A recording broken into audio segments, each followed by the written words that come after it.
Amitoufo, everyone, and happy Chinese New Year. Welcome to the second episode of Kung Fu Conversations with Shifu and Shimu. I am Stefan, and this time we will be answering one of your questions. So, special shout out to Jason, all the way from Canada.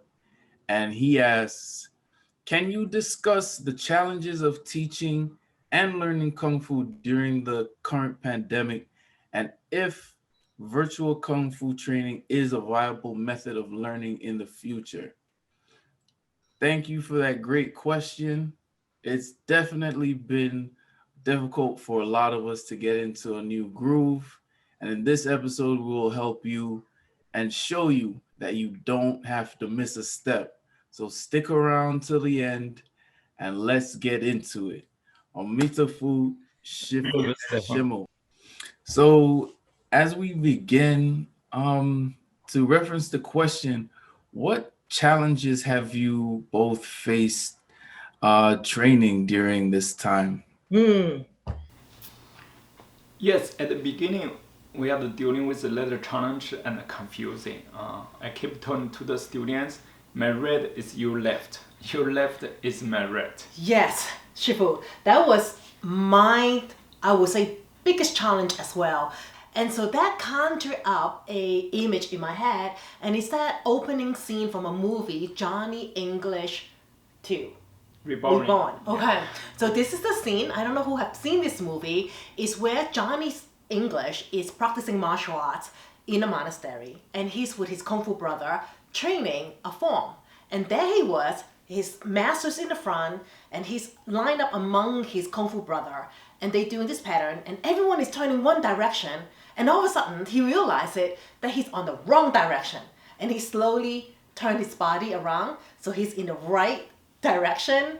And so I laughed about that because it's funny, but it's challenging funny. Other things is we are dealing with a little bit noisy issue with the neighbors. That is right. Because you remember when we first transitioned through Zoom, one of the problem that we anticipate were noise factor, right? And Yes. we talk about it a lot is to how to set up classes so then your neighbor will not go crazy when we are practicing. Yeah, and then I try to solve that problem is first I try eliminate the counting a lot on movement, and then second is I try cut stumps, and then we just fix here there we fix the problems. Remember that we try to be friend with neighbors. We don't want to be enemy, get a neighbor getting upset.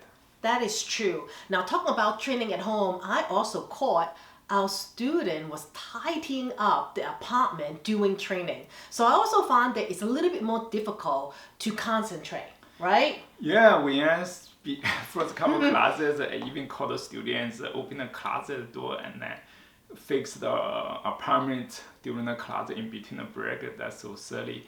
Another is in between the break, I saw them hold the phone, lock down, start texting. Yeah, and the issues. After we address the issues, and then we solve the problems. Now that I think about it, there's actually one extra challenge, and that is spacing. Yes, space also play part of our trainings. I remember some students have like a wider room, some students have more longer space, right? When learning the technique, if they have wide room, I told them you have to face the camera to learn the movement. Right? Some students, when they have a longer room, I told them, okay, you face your right to practice the combination. Right. You can see them, Right. right? But overall, I'm thinking about maybe space in terms of sizes. Because you remember when we were at the studio, we have much more room to move. And unfortunately, now that we are bringing the training inside our living room, most of us has a very small space to practice. Yes, one of the Shaolin Kung Fu method, one of the saying, we only need a space to practice Kung Fu just as big as the axe crouching down. That's one space. But in my training experience, I never go through that small space. We always have a much wider space to practice. This is really to bring my creativity to create the combinations basic can fit in a small space, still get a maximum of benefit of our training.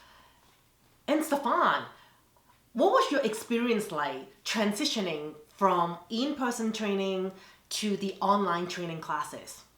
For myself, you both know that it's really difficult for me with timing to come in, um, and so when initially when you switch to an online form of training, it was beneficial for me because now I was able to take class, and so initially it was really good for me. Probably some, it wasn't really good because they're losing that space. And like you talked about it, it does have this sort of dynamism to it. You're around all the people, you're feeling their energy and things like that. But if you can't go, then that's the problem. So yeah, it was really good for me. But what was funny, I did have that difficulty like Johnny English, where Shifu would say, turn to your right, and I'm turning to my, left and things like that. So it's really interesting navigating through those things. But overall, it was good because I was able to, participate when I wasn't able to before. Yeah. Do you feel there are any benefits to training online? Benefit of this online training is students do save a lot of times on traveling. Yeah, and I think the most obvious thing is during this pandemic, without the technology, we were not able to train at all. Yeah, because of the technology, we can continue practice, continue push ourselves, and keep up of our learning progress.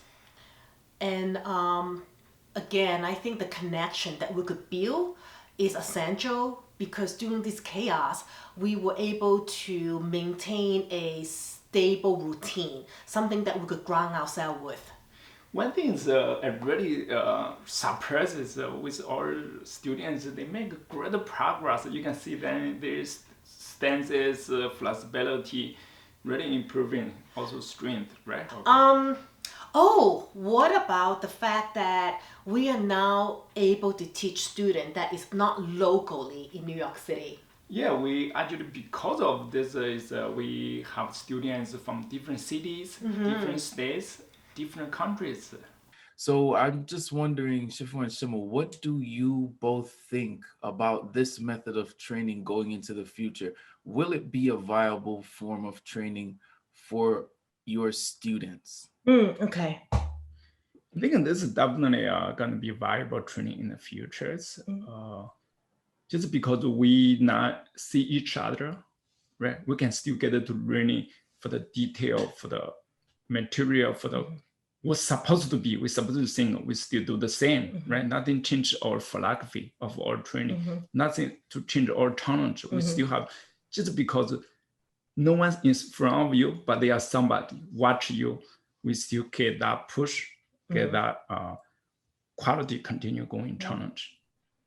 And I think that it will be because of this platform, we could make the training more accessible. Yeah, even in traditionally, right? One of the Chan Buddhism story, right? Everybody hear about the Chan. Chan means in Chinese meditation. When you hear the meditation, most people think about you sitting in the room, you purify your mess, right? That's one way. Another way Chan is really, it's not only sitting there to purify yourself. It's really every day, every meeting, what you do with your pure efforts. That's actually the Chan. And then in Kung Fu, same, right?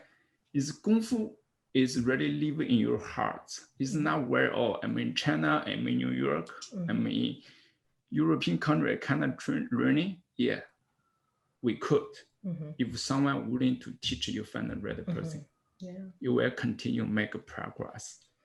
It doesn't matter you're training indoor, outdoor, and it's the same result, same push we go.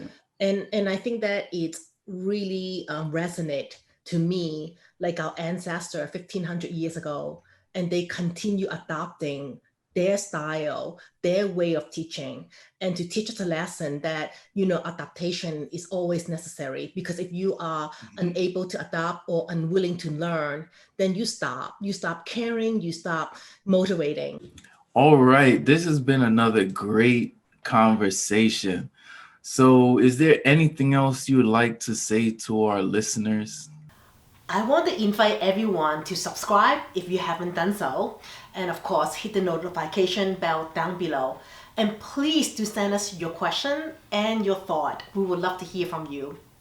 And Shifu, Chinese New Year is right around the Yes. corner. And we would like to wish everyone 新年快乐， a happy new year, 恭喜发财， an abundance of wealth, 身体健康， great health, 步步平安。 everlasting peace and safety year after year. Happy New Year! Amitoufo! Amitoufo. And we will see you in the next Kung Fu conversation.